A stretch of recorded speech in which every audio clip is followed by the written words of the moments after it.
नमस्कार, आप देख रहे हैं पहाड़ टीवी। आपके साथ मैं हूं बबीता। रुक करते खबरों का, लेकिन उससे पहले एक नजर आज की हेडलाइंस पर। मसूरी बारलोगंज क्षेत्र में होटल ग्रीन ब्रिज रिजॉर्ट का बॉयलर फटने से हुआ धमाका, पूरे क्षेत्र में मचा हड़कंप। धारचूला पहुंची पवित्र छड़ी यात्रा, ओम पर्वत को 5वां धाम बनाना मुख्य उद्देश्य। उत्तरांचल उत्थान परिषद द्वारा ग्रामीण क्षेत्रों में पुस्तकालय, लाइब्रेरी और कौशल विकास संस्थान का किया गया शुभारंभ। मसूरी में बनिया समाज को लेकर की गई टीका टिप्पणी से बनिया समाज लोगों में आक्रोश। लक्सर रुड़की मार्ग पर मुटकाबाद गांव के पास 18 फीट लंबे अजगर के होने से ग्रामीणों में मची अफरा तफरी।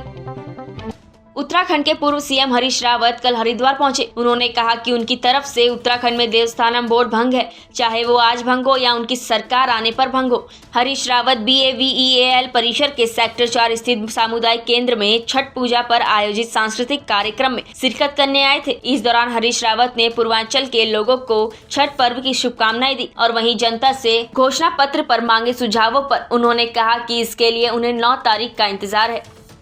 छठ के महापर्व की शुरुआत है, तो उसके लिए आयोजक लोगों को, भोजपुरी समाज को और पूर्वांचल के समाज को, उनके समितियों को बहुत बहुत बधाई देने आया हूँ। बहुत बहुत बधाई सबको। हमारी मिलीजुली संस्कृति का ये महापर्व जो है, सब में आभा बिखेरे, जैसे सूर्यदेव आभा बिखेरते हैं वैसे आभा बिखेरे। क्या सुझाव देते हैं लोग, और उनके सुझावों का स्वागत है और उनको किस रूप में मैं पेश करता हूं, 9 तारीख का इंतजार करिए। हरीश रावत जी कहना चाहते हैं इसमें केवल एक बात कि हमारी तरफ से देवस्थानम बोर्ड भंग है, चाहे वो अभी भंग हो, चाहे हमारी सरकार आने के बाद हमको भंग करना हो, हमारी तरफ से भंग। सरोवर नगरी नैनीताल में कांग्रेस कार्यकर्ताओं ने मंडल अध्यक्ष अनुपम कबडवाल के नेतृत्व में पेट्रोल पंप के बाहर सड़क पर धरना प्रदर्शन कर मोदी सरकार को जमकर कोसा। इस मौके पर पूर्व विधायक और प्रदेश की महिला अध्यक्ष कांग्रेस सरिता आर्या ने कहा कि डबल इंजन की सरकार प्रदेश में पूरी तरह विफल हो गई है। उन्होंने कहा, जिस तरह से गैस, खाने के तेल, सब्जियों के दाम आसमान को छू रहे हैं, आने वाले विधानसभा चुनाव में जनता भाजपा सरकार को मुंह तोड़ जवाब देगी। आज प्रदेश अध्यक्ष जी के आह्वान पर हम लोगों ने यहाँ पर कांग्रेस कमेटी नगर अध्यक्ष जी के नेतृत्व में और संयुक्त नेतृत्व में यहाँ पर धरना प्रदर्शन किया पेट्रोल पंप में। जिस तरह से इन्होंने पेट्रोल के दाम घटाए हैं, लेकिन 4 रुपये में कुछ नहीं होता है। हम कहना चाहते हैं कि आप पेट्रोल, डीजल और खाने का तेल और रसोई गैस के दाम कम करिए, जिससे कि आपने 2014 में जो वादा किया था लोगों से कि हम महंगाई कम करेंगे, युवाओं को रोज़गार देंगे, तो वो पूरा है। आज मोदी जी से हम सवाल पूछना चाहते हैं कि आपके दोनों वादे अधूरे हैं। ना आपने महंगाई को कम किया और ना आपने युवाओं को रोज़गार दिया। तो हम इसी वजह से आज कांग्रेस कमेटी के आह्वान पर आज हम लोगों ने यहाँ पे संयुक्त नेतृत्व में महिला कांग्रेस, यूथ कांग्रेस, मेन कांग्रेस ने मिलकर यहाँ पे पेट्रोल पंप पे धरना प्रदर्शन किया। और हमारी मांग है कि पेट्रोल, डीजल के दाम कम किए जाएं और रसोई गैस के दाम किए जाएं। और खाने का तेल इतना महंगा हो गया है कि महिलाओं को घर चलाना मुश्किल हो गया है। तो हम कहना चाहते हैं मोदी जी से कि केंद्र सरकार पेट्रोल, डीजल के दाम कम करे। कम से कम 50 रुपया तो कम होना चाहिए, जिससे कि लोग पेट्रोल, डीजल के दाम कम होंगे तो राहत की सांस लेंगे। और खाने का जैसे तेल है उसमें भी शायद रेट घटेंगे, क्योंकि पेट्रोल, डीजल के दाम बढ़ते हैं तो खाने वाली चीज़ों के दाम, चाहे तेल के दाम हो, दालों के दाम हो और सब्जियों के दाम हो, ये अक्सर बढ़ जाते हैं जब पेट्रोल, डीजल के दाम बढ़ते हैं। तो हम मोदी जी से कहना चाहते हैं कि आप पेट्रोल, डीजल और रसोई गैस के दाम कम करिए और युवाओं को रोज़गार दीजिए। नहीं तो जनता यहाँ पर उत्तराखंड में 2022 में कांग्रेस की सरकार बना रही है और आपको सबक सिखाएगी 2022 में। मसूरी बारलोगंज क्षेत्र में होटल ग्रीन ब्रिज रिजॉर्ट का बॉयलर फटने से बहुत बड़ा धमाका हुआ, जिससे पूरे क्षेत्र में हड़कंप मच गया। बताया जा रहा है कि सुबह के समय अचानक होटल का बॉयलर फटने से जोरदार धमाका हुआ और बॉयलर के फटने से बॉयलर प्लांट के परखच्चे उड़ गए। वहीं प्लांट की टीनें उड़कर आसपास के क्षेत्रों में जा गिरी और बॉयलर प्लांट में लगी पानी की टंकियां भी क्षतिग्रस्त हो गई। बॉयलर के फटने के बाद हुए धमाके से आसपास के क्षेत्रों के घरों और होटलों के शीशे टूट गए, जिससे लोगों में दहशत का माहौल व्याप्त है। होटल प्रबंधक राजेंद्र ने बताया कि सुबह के समय अचानक तकनीकी खराबी के कारण बॉयलर फट गया, जिसके चलते होटल का स्टाफ और सभी होटल में रुके मेहमान होटल से बाहर आ गए। उन्होंने बताया कि धमाका इतना जबरदस्त था कि बॉयलर प्लांट के परखच्चे उड़ गए। वहीं होटल को भी भारी नुकसान पहुंचा है, लेकिन किसी प्रकार की कोई जनहानि नहीं हुई है। महामंडलेश्वर स्वामी वीरेंद्रानंद महाराज और अंतर्राष्ट्रीय सभापति प्रेम गिरी महाराज के नेतृत्व में छड़ी यात्रा कल भारत चीन नेपाल सीमा से लगे धारचूला बॉर्डर पहुंची, जहां पर पवित्र छड़ी यात्रा का स्थानीय लोगों के द्वारा भव्य स्वागत किया गया। गांधी तिराहे धारचूला में छड़ी यात्रा से आ रहे साधु संतों ने गांधी की प्रतिमा पर पुष्प अर्पित किए। छड़ी यात्रा में सम्मिलित साधु संतों के द्वारा जौलजीबी के ज्वालेश्वर महादेव मंदिर में भी पूजा अर्चना की गई। छड़ी यात्रा के मुख्य अतिथि अंतर्राष्ट्रीय सभापति प्रेम गिरी महाराज ने गांधी चौक में लोगों को संबोधित किया और कहा कि सनातन धर्म का कार्य सीमाओं में हो रही घुसपैठ को बचाना है, साथ ही हर व्यक्ति को सनातन धर्म को आगे बढ़ाने में मदद करने की आवश्यकता है। पहले से सनातन धर्म की पवित्र छड़ी यात्रा चली है, उसका मुख्य संदेश यह है कि जो भी हिंदुस्तान में रहता है वह हिंदुस्तानी है। सनातन धर्म का प्रथम संदेश यही था कि जो भी हिंदुस्तान में रहेगा वो हिंदुस्तानी अपने को कहलाएगा। उसके साथ साथ ही जो आज हमारी छड़ी यात्रा यहाँ पहुँची है, उसका प्रमुख उद्देश्य यह है कि उत्तराखंड के इस कुमाऊं क्षेत्र में जो हमारा कैलाश आश्रम, जो कैलाश ओम पर्वत है, इसको मुख्य उपदेश है कि यहाँ पर इसको 5वां धाम कैलाश धाम के रूप में बनाना इस छड़ी का मुख्य उद्देश्य है। अगर जिस तरह से बीजेपी सरकार ने छड़ी को प्रारंभ किया और साधु संतों के हिंदूवादी पार्टी यहाँ पे आई, तो जो भी कार्य रुके सब पूरे होंगे और सत्य सनातन धर्मी जो यहाँ नेपाल का बॉर्डर है, क्योंकि विधर्मी यहाँ से घुस रहे हैं, उनको रोकने के लिए हमारा सनातन धर्म की छड़ी का यही संदेश है कि जो हमारे 5000 मंदिरों को विधर्मियों ने तोड़ा था, उनका जीर्णोद्धार आज जगतगुरु शंकराचार्य जी ने किया था। उन्हीं की रक्षा के लिए, हिंदू सनातन धर्म की रक्षा के लिए छड़ी आई है। यही संदेश है कि अब समय ऐसा आ चुका है कि हिंदू धर्म सनातन धर्म को एक होना पड़ेगा। अगर बिखरे रहे, अलग अलग रहे तो टूट जाओगे। और एक समय ऐसा आएगा, आपको याद है जम्मू कश्मीर में हरि सिंह राजा का राज था, आज वहाँ क्या दशा हो गई। और क्या आज कर्ण सिंह को क्या दशा, देश निकाला एक राजा के लड़के को हो गया। जम्मू माँ के भास्कर दिल्ली में रह रहे हैं, जम्मू में रहने का भी अधिकार नहीं रहा, इसका राज था।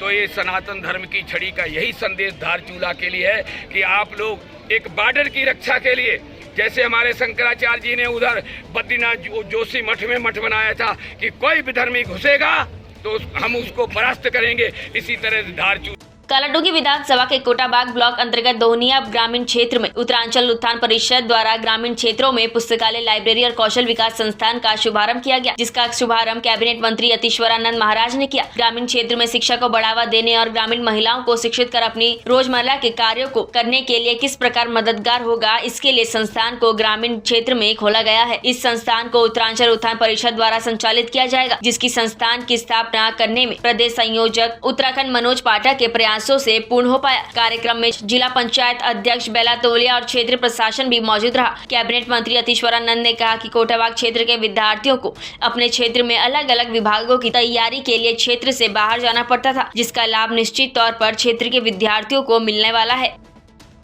जी, जो आज यहाँ पर कोटाबाग क्षेत्र में लाइब्रेरी का लोकार्पण किया जाने वाला है, तो ये बहुत ही अच्छा है कि यहाँ के क्षेत्र के लोगों को काफ़ी यहाँ पर पुस्तकों से लाभ होगा। यहाँ के छात्र छात्राओं को, जो बुज़ुर्ग भी हैं, खाली समय में बुज़ुर्गों को रहता है कि क्या करें, वो यहाँ पर आके किताबें लेके यहाँ पर पढ़ सकते हैं और अपना ज्ञान भी बढ़ा सकते हैं और उनका समय भी यहाँ पर बहुत अच्छा कटेगा इन किताबों के साथ। तो इसके लिए मैं यहाँ के संयोजक आदरणीय मनोज पाठक जी का बहुत बहुत आभार प्रकट करती हूँ कि उन्होंने इस क्षेत्र की जनता को बहुत ही अच्छा और सराहनीय काम किया है। इसके उत्तराखंड उत्थान परिषद द्वारा बहुत ऐतिहासिक कार्यक्रम का आयोजन यहाँ पर किया गया है।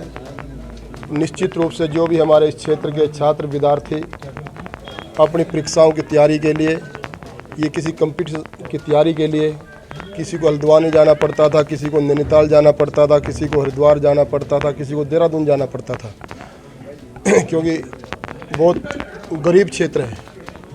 तो निश्चित रूप से वो सारी की सारी कंपटीशन की तैयारी करने के लिए सारा साहित्य, सारा पुस्तकें यहाँ पर इससे उपलब्ध होगी और निश्चित रूप से एक बहुत बड़ा ऐतिहासिक ये कार्य यहाँ पर हमारा उत्थान परिषद द्वारा जो किया गया है, ये निश्चित रूप से क्षेत्र के लिए ऐतिहासिक काम है और मुझे पूरा विश्वास है यहाँ के हमारे नौजवान छात्र, हमारे भाई बहन इसका लाभ उठाएंगे और यहाँ से पढ़ने के बाद वो इस क्षेत्र का भी नाम रोशन करेंगे, अपने संगठन का भी नाम रोशन करेंगे, जिन हमारे संगठन के लोगों ने ये सुविधा इनको यहाँ पर प्रदान की है।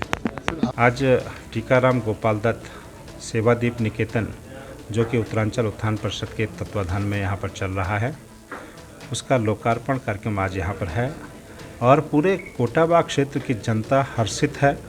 निश्चित रूप से शिक्षा के माध्यम से और हमारे नौजवानों के भविष्य को संवारने के लिए ये जो लाइब्रेरी है, ये बहुत मुझे लगता है दूरगामी परिणाम, अच्छे परिणाम देगी। ऐसा मैं यहाँ के पूरे क्षेत्रवासियों को बहुत बहुत बधाई देता हूँ, साधुवाद देता हूँ। साथ ही जो घरेलू महिलाओं के लिए कंप्यूटर का बेसिक ज्ञान, वो भी यहाँ पर शुरू होने वाला है, कंप्यूटर का प्रशिक्षण।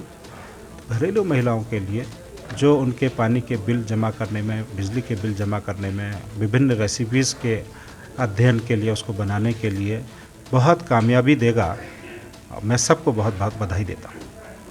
लक्सर रुड़की मार्ग पर मुटकाबाद गांव के पास 18 फीट लंबे अजगर के होने से ग्रामीणों में अफरा तफरी मच गई। मौके पर पहुंची वन विभाग की टीम ने घंटों रेस्क्यू के बाद अजगर पर काबू पाया और अजगर को सुरक्षित पथरी जंगल में छोड़ा गया, जिसके बाद ग्रामीणों ने राहत की सांस ली। आपको बता दें कि लक्सर रुड़की मार्ग मुटकाबाद गाँव के पास खेतों में ग्रामीणों ने अजगर को देखा तो ग्रामीणों में अफरा तफरी मच गई। देखते ही देखते मौके पर ग्रामीणों की भीड़ इकट्ठा हो गई। ग्रामीणों की सूचना पर वन विभाग की टीम मौके पर पहुंची और घंटों रेस्क्यू के बाद अजगर पर काबू पाया गया। वहीं ग्रामीणों का कहना है कि काफी दिन से इस अजगर को देखा जा रहा था, जिसके कारण काफी दहशत होती थी। खेतों में काम करते समय कई बार इसको पकड़ने की कोशिश की, मगर ये काबू नहीं आया। मसूरी में उत्तराखंड पर्यटन और संरक्षण समिति उत्तराखंड के अध्यक्ष कमल भंडारी द्वारा एक वॉइस रिकॉर्डिंग के द्वारा पालिका अध्यक्ष अनुज गुप्ता पर कई गंभीर भ्रष्टाचार के आरोप लगाते हुए बनिया समाज पर टीका टिप्पणी करते हुए कहा कि बनिया मित्र कभी किसी का नहीं हो सकता है। जिसके बाद मसूरी में बनिया समाज में कमल भंडारी के प्रति भारी आक्रोश व्याप्त है। वहीं कमल भंडारी द्वारा पालिका अध्यक्ष अनुज गुप्ता पर भ्रष्टाचार के आरोप लगाते हुए कहा कि पालिका अध्यक्ष द्वारा Mussoorie gun hill ropeway, Mussoorie eco tax, Mussoorie झील आदि के ठेकों में करोड़ों रुपए का घोटाले को अंजाम दे दिया गया है। उन्होंने कहा वह जल्द मुख्यमंत्री से मुलाकात कर पालिका अध्यक्ष अनुज गुप्ता की वित्त अधिकारों को समाप्त करने की मांग करेंगे। वहीं दूसरी ओर कमल भंडारी के बनिया समाज को लेकर की गई बयानबाजी से मसूरी में बनिया समाज काफी आहत है, जिसको लेकर मसूरी अग्रवाल महासभा द्वारा मसूरी तिलक मेमोरियल लाइब्रेरी के सभागार में बैठक आयोजित की गई, जिसमें कमल भंडारी द्वारा बनिया समाज को लेकर की गई टिप्पणी की निंदा की गई है। पूरा अग्रवाल समाज जो है आहत हुआ है। वास्तव में हम क्षुब्ध हैं इस बात से कि एक व्यक्ति विशेष द्वारा जो है एक असामाजिक व्यक्ति कहेंगे कि समाज में रहने वाला व्यक्ति इस तरह की बातें नहीं कर सकता। इस तरह की जो भाषा उसने प्रयोग किया है उससे हम सभी आहत हैं निश्चित तौर पे, क्योंकि अग्रवाल समाज का जो मसूरी में क्या पूरे देश के अंदर ही बल्कि हम कहेंगे जिस प्रकार के बढ़ चढ़ कर प्रत्येक समुदाय, क्योंकि हम अग्रसेन महाराज के वंशज हैं और उनकी जो सीख है कि एक ईंट एक रुपया, वो पूरे समाज के लिए जो है इस तरह का कार्य करते थे और उसी भावना के साथ अग्रवाल समाज आज भी लगा हुआ है कि नगर के अंदर कोई भी व्यक्ति पीड़ित है, कहीं पर भी है तो वहाँ पर सहयोग करने का प्रयास करता है। दुखद है इस तरह का प्रकरण हुआ है और सोशल मीडिया पर विशेषकर उसको जो उठाया गया है। तो अब हमारी यही है कि शहर का वातावरण अच्छा बना रहे। हम एक व्यक्ति विशेष के चक्कर में पूरे वातावरण को बहुत ज़्यादा दूषित करने के प्रयास में नहीं है, लेकिन हमारी भावना आहत हुई है तो उन भावनाओं का सम्मान करना चाहिए। उन लोगों को उसको सम्मानित करने के लिए उन लोगों को अपने शब्दों को वापस लेना चाहिए और जिस माध्यम से उन्होंने ये बातें रखी हैं, व्यक्ति विशेष का विरोध भले ही वो करते रहे लेकिन पूरे समाज के लिए कहना उचित नहीं था, तो उसी माध्यम से जो है वो अपने शब्दों को वापस लें, उसमें माफ़ी मांगे। तो अब हमारे यहीं पर जो है सब फिर पुनः शहर के उत्थान के लिए, पूरा शहर के हित के लिए अब कार्य करने को तैयार रहेंगे। मसूरी की सम्मानित जनता सब जानती है कौन कहाँ है, कौन कितने पानी में है। बहुत अच्छी बात है। अगर वो लोग चाहते हैं कि बनिया समाज से कोई चंदा ना लिया जाए तो बनिया समाज कोई चंदा नहीं देगा। अगर वो चाहते हैं बनिया समाज को इनका प्रोग्राम ना देखने आए तो बनिया समाज इनका कोई प्रोग्राम देखने नहीं आएगा। अग्रवाल सभा ने अब तक जितने भी कार्यक्रम किए हैं, चाहे वो परोड़ी में 25 लाख के घर बनवाए हों, कोई ये समझ के नहीं बनवाए कि ये अग्रवालों के लिए बनवाए जा रहे हैं। कोई सोशल कैंप लगाए गए, कोई बच्चों को 10वीं और 12वीं के बच्चों को पदक बांटे गए, तो ये समझ के नहीं बांटे गए ये अग्रवाल के या बनियों के बच्चों को बांटे जा रहे हैं। उनकी सोच छोटी है। उन्हें किसी व्यक्ति विशेष से कोई चंदा मिलना होगा, वो उन्हें चंदा नहीं मिला। अब वो चंदा ना मिलने पे उन्होंने इस प्रकार के शब्दों का इस्तेमाल किया। निर्णय लिया गया है, रजत अग्रवाल जी हमारे उपाध्यक्ष हैं, रजत अग्रवाल जी को नामित किया गया है। रजत अग्रवाल जी से उनकी कल बातचीत हो चुकी है, बाकी आज होगी। जिस सोशल मीडिया पे उन्होंने इस प्रकार के शब्द डाले हैं, उसी सोशल मीडिया पे कोशिश ये है रजत जी की, वो इसको जो अपनी गलती है उसको, जो अपनी गलती है उसको स्वीकारेंगे। अगर नहीं कर अल्मोड़ा जिले के विकासखंड बिकियासेन में सरस्वती शिशु मंदिर में जोशी क्लिनिक काशीपुर की ओर से निशुल्क स्वास्थ्य शिविर आयोजित किया गया। शिविर का उद्घाटन पूर्व ब्लॉक प्रमुख हिमानी नैनवाल ने किया। शिविर में विभिन्न रोगों के लक्षण और उपचार संबंधित जानकारी भी डॉक्टरों ने दी। शिविर में मौजूद डॉक्टरों का पूर्व ब्लॉक प्रमुख हिमानी नैनवाल ने स्वागत कर कहा, दूर दराज क्षेत्र के ग्रामीणों को आसानी से स्वास्थ्य सुविधाएं उपलब्ध कराने के उद्देश्य से स्वास्थ्य शिविर लगाए जा रहे हैं। भारत सरकार के नमामि गंगे अभियान के तहत गंगा मशाल यात्रा का तीर्थ नगरी ऋषिकेश के त्रिवेणी गंगा घाट से शुभारंभ किया गया। इस दौरान गंगा की स्वच्छता का संदेश लेकर लोगों को जागरूक करने के उद्देश्य से सेना के सेवारत और सेवानिवृत्त सैनिकों सहित अधिकारियों ने गंगा मशाल लेकर कानपुर की ओर कूच किया। 5,500 किलोमीटर की गंगा यात्रा कर गंगा सागर में मशाल यात्रा का 26 नवम्बर को समापन किया जाएगा। गंगा टास्क फोर्स के मेजर लक्ष्मी नारायण जोशी के नेतृत्व में गंगा मशाल यात्रा को निकाला जा रहा है। गंगा मिशन द्वारा, नई दिल्ली द्वारा गंगा टास्क फोर्स के साथ मिलकर के हम लोग ये बेसिकली जन जागरूकता का कार्यक्रम है। ज़्यादा से ज़्यादा लोगों को जागरूक हों, गंगा के इस आंदोलन से जितने ज़्यादा से ज़्यादा लोगों को जोड़ा जा सकते, लोगों को अवेयरनेस का एक प्रोग्राम है जिसमें आर्मी के सैन्य अधिकारी जो आज ये यात्रा हमारी आज यहाँ ऋषिकेश से शुरुआत होकर के और बंगाल की खाड़ी कलकत्ता तक जाएगी, आर्मी के सैनिक अफसर जाएंगे। इसमें हम लोग का उद्देश्य ये है कि ज़्यादा से ज़्यादा लोग माँ गंगा की रक्षा के लिए, सुरक्षा के लिए, सफाई के लिए अधिक से अधिक संख्या में जन सहभागिता का कार्य करें, लोग हमसे ज़्यादा जुड़ें और गंगा की सफाई में अनुरोध हम लोग का सहयोग करें। यही हम लोग का मूल उद्देश्य है। कमान अधिकारी हूँ 127 इकोलॉजिकल टास्क फोर्स का। ये यात्रा आज से आरंभ हुई है और इस महीने की 26 तारीख को इसका अंत है। शुरुआत ऋषिकेश से है और अंत गंगा सागर वेस्ट बंगाल में जाके होगा। इसका मेन उद्देश्य है कि पूरी जनसंख्या गंगा के तट में जो बसी हुई है उसको एकत्रित करना, उसको जागरूक करना और उसको पोल्यूशन के अगेंस्ट सूचित करना। आर्मी की एक बटालियन है 137 इकोलॉजिकल टास्क फोर्स, जिसको गंगा टास्क फोर्स से भी जाना जाता है। इसका हेडक्वार्टर इलाहाबाद में है और पिछले 6 साल में ये अपना निरंतर काम कर रही है। इसका मेन टास्क पोल्यूशन कंट्रोल है और गंगा के तट पर लगभग 5 किलोमीटर गंगा के दोनों तटों पर वृक्षारोपण करना है। Thank you. हरिद्वार में कुंभ मेले में कोविड टेस्ट घोटाले के मुख्य आरोपियों शरद पंत और मल्लिका पंत को एसआईटी ने दिल्ली से गिरफ्तार किया। आपको बता दें कि हरिद्वार में कुंभ मेले के दौरान घोटाला कोरोना जांच में हुआ था और जून महीने में हरिद्वार कोतवाली में केस दर्ज कराया गया था। मामले की जांच के बाद पता चला कि दोनों पति पत्नी मैक्स कॉर्पोरेट सोसाइटी के पार्टनर है। दोनों पति पत्नी की गिरफ्तारी के बाद एसआईटी मामले की जाँच कर रही है। पहाड़ टीवी में फिलहाल के लिए बस इतना ही। उत्तराखंड की बड़ी और तमाम खबरों के लिए आप देखते रहिए पहाड़ टीवी। नमस्कार। है बेखौफ उम्मीद का रंग।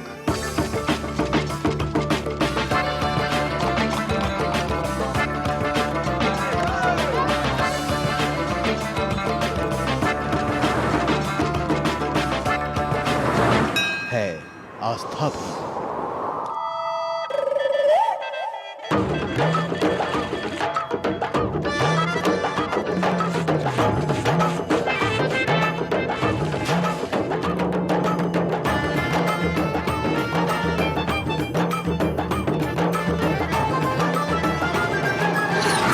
ये है मेरा उत्तराखंड।